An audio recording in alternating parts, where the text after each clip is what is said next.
Okay, to begin, first I'd like to thank Venerable Bikkhu Bodhi and the Lao Buddhist community for making available to us this very beautiful, peaceful, quiet temple and these peaceful wood facility so that we could conduct our walk to feed the hungry. Every year, Venerable Bodhi very generously offers this temple for this purpose. I think this might be about the 6th walk that's been conducted here. And just while we were eating, he told me, every year you come and hold a walk here. So very appreciative of this. And I also have to mention, very appreciative of Alice and Joe, who has been the sort of live wire in organizing this walk.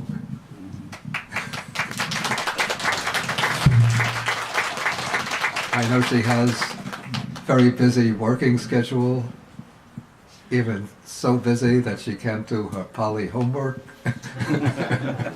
But she manages to find the time to organize this walk every year.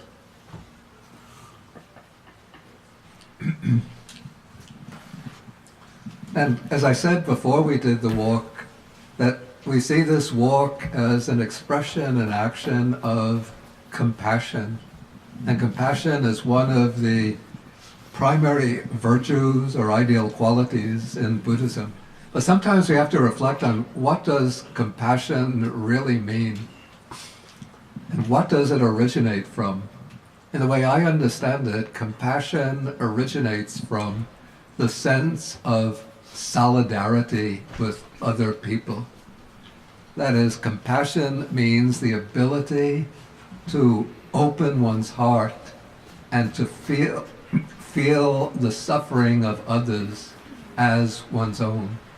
Which doesn't mean that when you feel compassion for those who are suffering, that you suffer and feel miserable. But rather it's a way of sort of breaking down the barriers of separation between ourselves and others, so that when we see others who are afflicted with suffering, we understand what their suffering means. That it's like a feeling of our own heart vibrating in resonance with the suffering of others. And this compassion, if it's real compassion, arouses, it stirs up a wish to help others. To help others by extending to them a helping hand in whatever way we can, in whatever capacity we have. So too often we think of compassion in Buddhism as just a passive quality of sitting back, witnessing the suffering of others and wishing may they be free from suffering. But the way I say it, real karuna, real compassion manifests in action which is intended to deliver or rescue those who are afflicted with suffering. And so we see the work of Buddhist Global Relief as a response to one of this most degrading, most oppressive forms of suffering to which people can be exposed. That is the suffering of chronic hunger and malnutrition. And when one undergoes, when we have missed a meal, maybe even for some reason missed a few good meals, we say, oh, I'm starving, I'm feeling hungry. But that is very different from the experience being undergone by somebody who day in, day out, for many days, weeks, months, is not receiving sufficient food. When one is not receiving sufficient nutritious food for long periods, one can experience even the cells of one's body crying out for that nutrition. One could feel that hunger sort of swelling up from the muscles and tissues of one's body. And persistent hunger, chronic hunger, disables or obstructs a person's ability to function in so many areas of their life. When one is persistently suffering from malnutrition, there's little desire to work, the ability to think is impaired, the ability to relate to others is impaired. All one thinks about is, where am I going to receive the next nourishing meal? How can I receive substantial, nutritious food? And so I see the work of Buddhist Global Relief is not simply appeasing the hunger of others, but it's giving people who have been afflicted with chronic hunger and malnutrition the opportunity to rise up from this state of a complete physical and psychological oppression and affliction, and to live meaningful, fulfilling lives of dignity. Because people can have so many potentials locked up within themselves, potentials that can never be actualized, never be achieved, if they're not receiving the nutrition that they need, if they're not receiving the support from the rest of the society that they need. And I want to give us one example of this, a project that BGR supports partners with in Cambodia. This project, our partner is called Lotus Outreach International, and they have a project in Cambodia is called GATE. GATE is an acronym standing for Girls Access to Education. And what this project does is to find girls who, these are girls in their early teenage years, who once they reach the age of 15, 16, they'll be under pressure from their families to drop out of school in order to start working to support their families. Because these are very poor families. We've seen like reports, often the father is gone, either dead or vanished someplace. There will be the mother and maybe a flock of children, 4 or 5 children. And in the traditional society, they think boys go to school, girls, as soon as they're able to, start working. And in a poor country like Cambodia, for many of these girls, the only real work opportunity available to them will be the brothel. And so what we've done in this partnership is to identify these girls who are at risk of being forced by their families to drop out of school to start working. And we, through this project, we provide the families with supply of rice, monthly supply of rice, on condition that they allow the girls to remain in school. If they force the girl out of school, the rice supply is cut off. They keep the girl in school, the whole family gets the rice supply. Okay, we started this project in, I think, 2009, well, just like the second year of that Buddhist Global Relief was operating. And since we started that, I think about 80 of these girls have gone through, completed high school, and have gone on to college and university. So now these girls who would have been who've been forced to drop out of high school, are now studying to become teachers, scientists, accountants, doctors, nurses.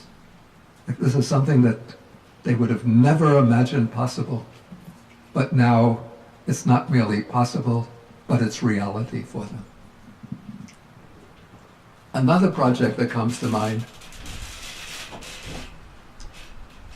we got, about 2 years ago, an email from an organization in Cameroon. Cameroon is a small country in West Africa, and this organization is called Sensudar. Again, it's an acronym. I don't remember what all of the components stand for. But basically, they support the education of poor children. That's one of their activities in, I think it's the southwest part of Cameroon. And so through this project, what we are doing is supporting the school, the school meal for these children and other educational fees for these children. So these children from very poor families in a very poor part of Cameroon can attend school, continue to attend school. And now Cameroon is a country, I think about, I don't remember the exact percentages, maybe 40% of the country is Christian, maybe 20% is Muslim, the rest maybe animist, just like spirit worshipping. What do you think the percentage of Buddhists in Cameroon is? Probably about 0. But if you go to our blog, you'll see a photograph of the children of the school. There's, I think, 95 children in the school holding up a sign saying, "Thank you, Sensudar," that's the partner organization, and Buddhist Global Relief for providing our delicious school meals. Okay, another project that, I'll say it, that I'm very proud of is in Haiti.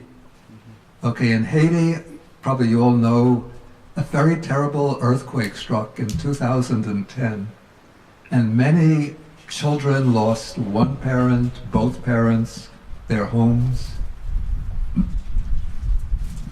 And now there's an organization that's been working in Haiti even before the earthquake.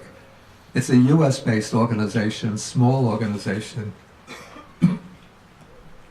called the Wat Foundation, which partners with a Haitian organization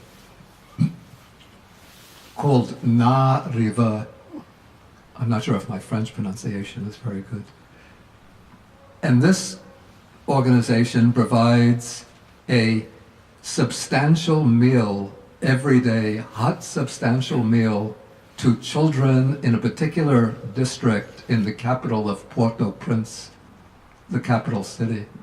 And so BGR entered into this partnership, and so we've been sponsoring since 2010 this substantial meal through the organization Nariva.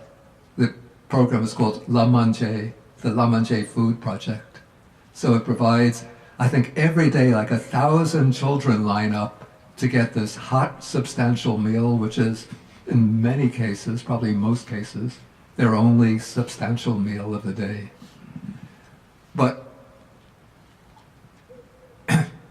so few children in Haiti have the opportunity to go to school because school fees are very high. So only what we call middle class and upper class families in Haiti can afford to send their children to school.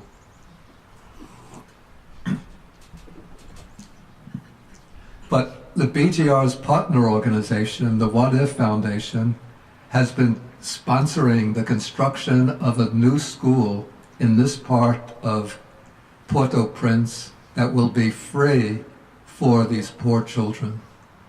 And the school has been, I think, constructed. They had the ribbon cutting ceremony, but BGR entered into this partnership with the organization to finance all, not the construction of the school itself, but all the other accessories that the school needs to function. Desks, chairs, tables, computers, the salary for administrative staff, part of the administrative staff, and other accessories that the school can function. So this will give these poor children in Haiti the opportunity to attend school.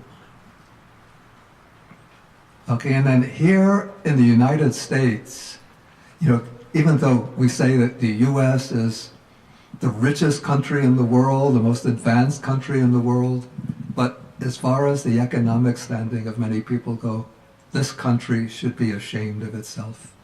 We have like I think it's 1 out of 7 families are living in what is called food insecure homes. And we have, I think it's 48 million people subsisting on food stamps, which I have to say our Congress, our wonderful, magnificent Congress, is always threatening to cut these food stamps, saying, we don't have the money, we don't have the money.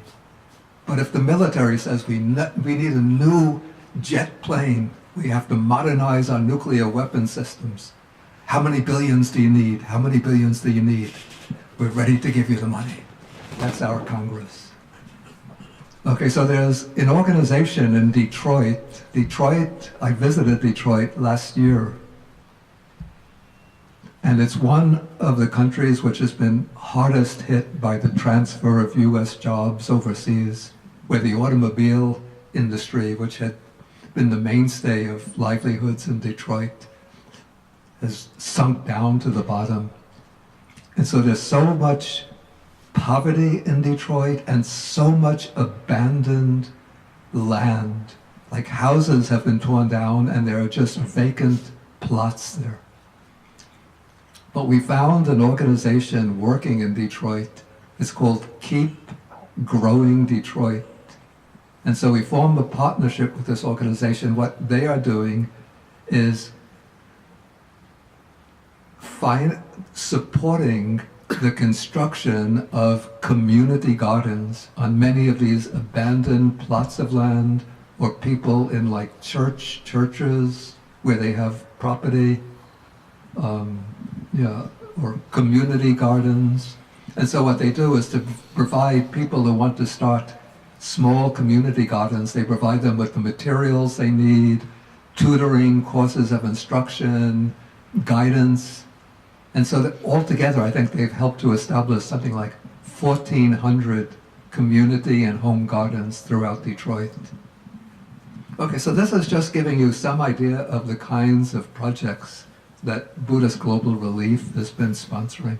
If you want to get a full picture of our current range of projects, I suggest you go to our website. You can look on the internet, look for Buddhist Global Relief, and then on the home page, on the right-hand margin, or the right-hand column, you'll see a list of the current projects. And you'll see that they range geographically from Vietnam and Cambodia, working through, and Bangladesh, several projects in Bangladesh, moving through India,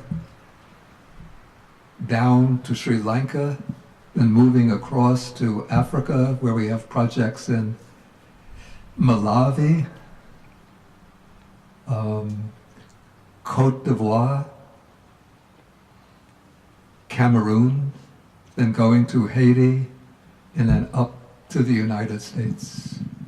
And I see these as I said, concrete expressions of compassion.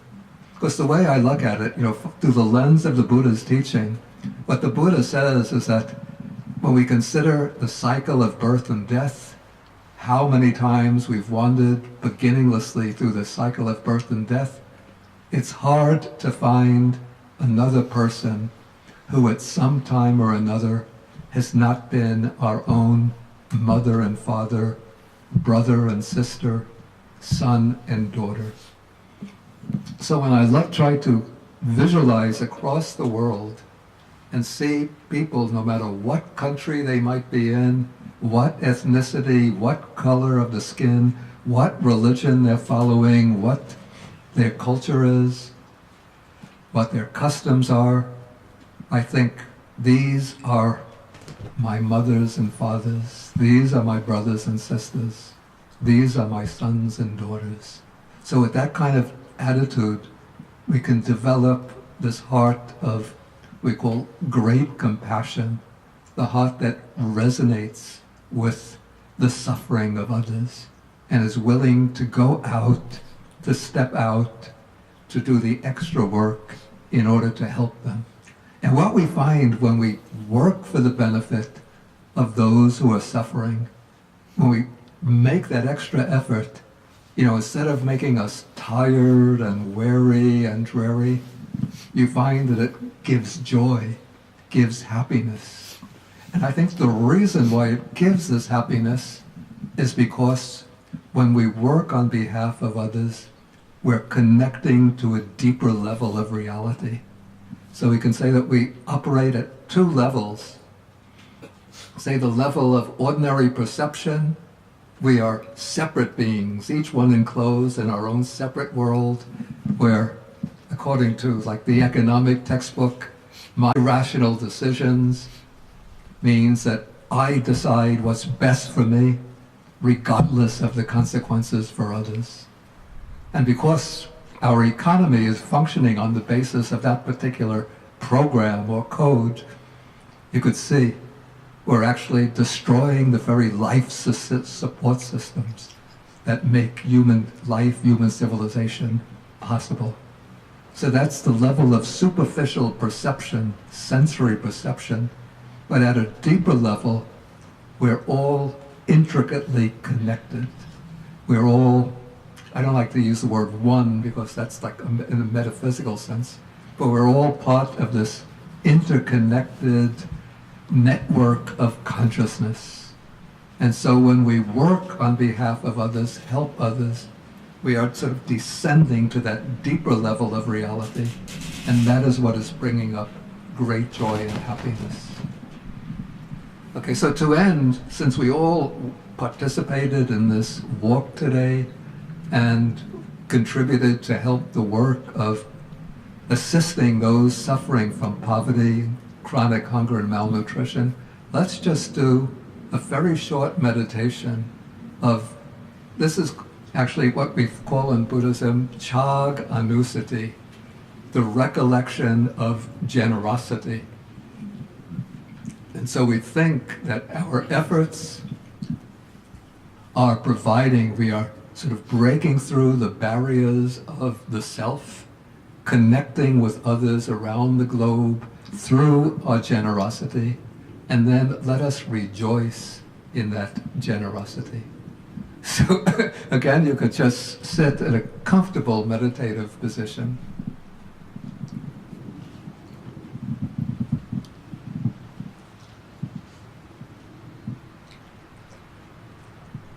And now think of ourselves here in this particular little spot in Connecticut.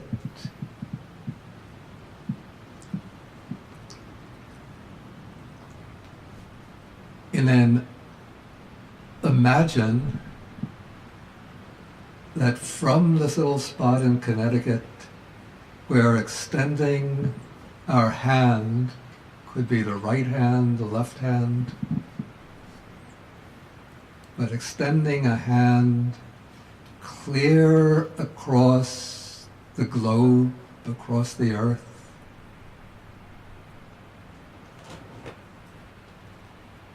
We find some children, maybe some girls in Cambodia who are sinking in poverty. We're extending to them a hand, lifting them up and establishing them on a secure foundation where they can live happily a life of meaning and purpose.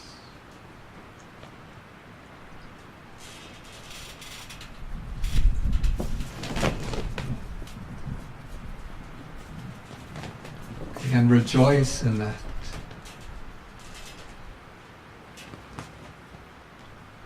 Thinking that it's just, even through this little effort of this gathering today, is part of that project of helping those poor girls in Cambodia. And think across now to India, where there are women in the Punjab who have lost their husbands. And one of our projects is to help those women to learn some craft, to acquire some skill through which they can start a livelihood to support their children. And now think that through our efforts, we are sort of indirectly teaching them that skill to spare them from the misery of poverty so that they can support their family and rejoice in that.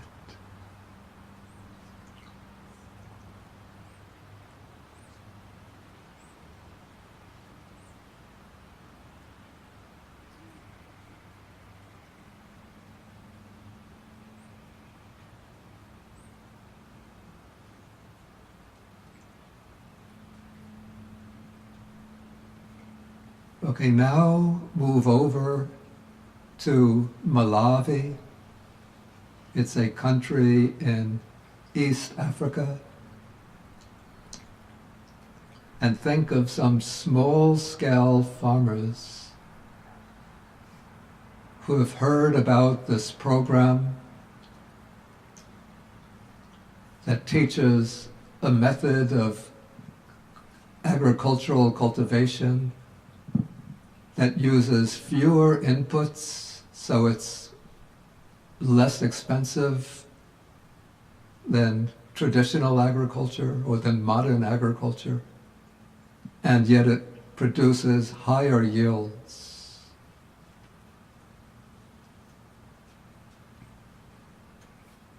And now think of the farmers who are going to the training center to learn this method of ecological agriculture.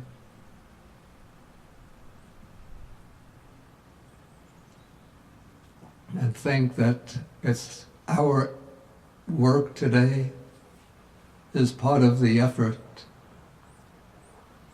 that is helping them to learn this more productive, more environmentally healthy method of agriculture.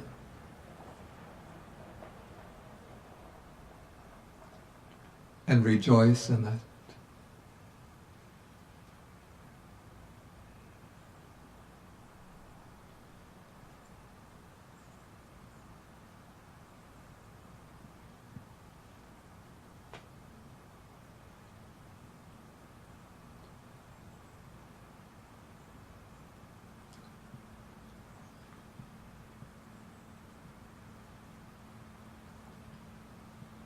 Okay, now let your mind go to Haiti and think of these children in the district of Port-au-Prince, where that school has been opened. And now think of their joy as they are able to finally, for the first time in their life, actually go to school and attend classes.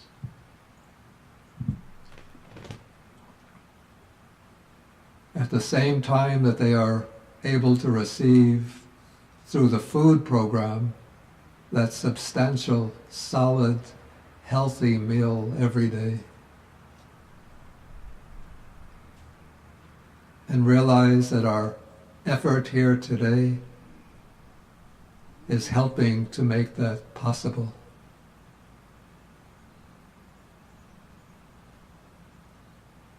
And then rejoice in that.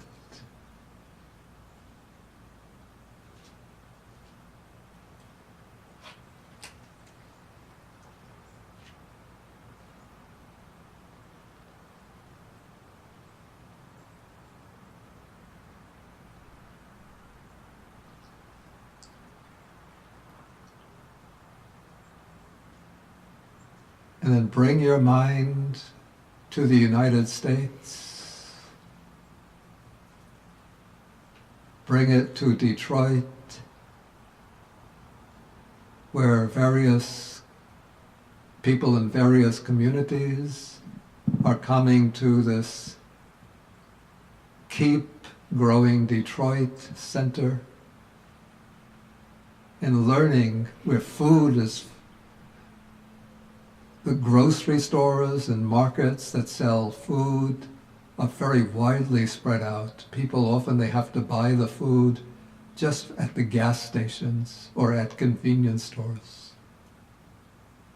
But now, through the work of Keep Growing Detroit, people are able to come to learn how to create their own community gardens, to grow healthy, nutritious vegetables.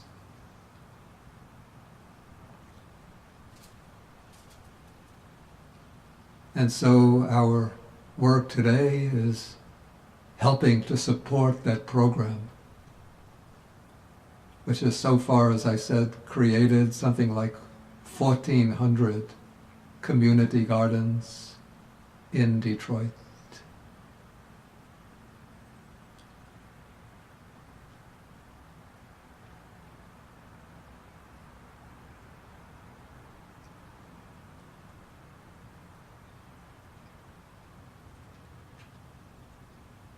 Okay, and then bring the entire planet Earth into your mind's eye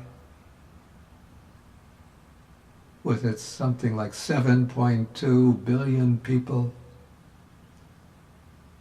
and then generate the wish, may all the people in this world, wherever they are living, may they all learn to live together in peace.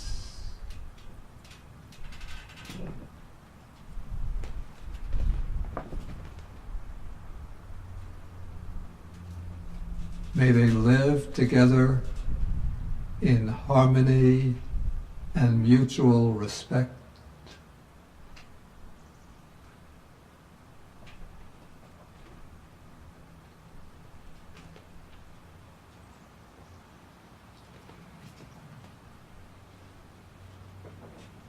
May all be amply provided with the basic necessary supports for a healthy life.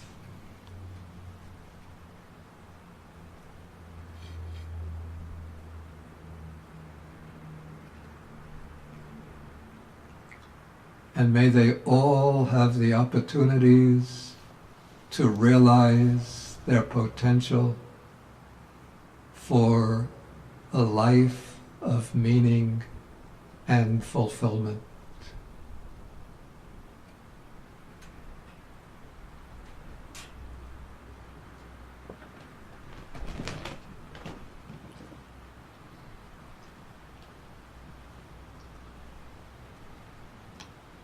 Okay, thank you very much for your participation in this event today. And I think we're to be shepherded over to this area near the parking lot for a group photograph.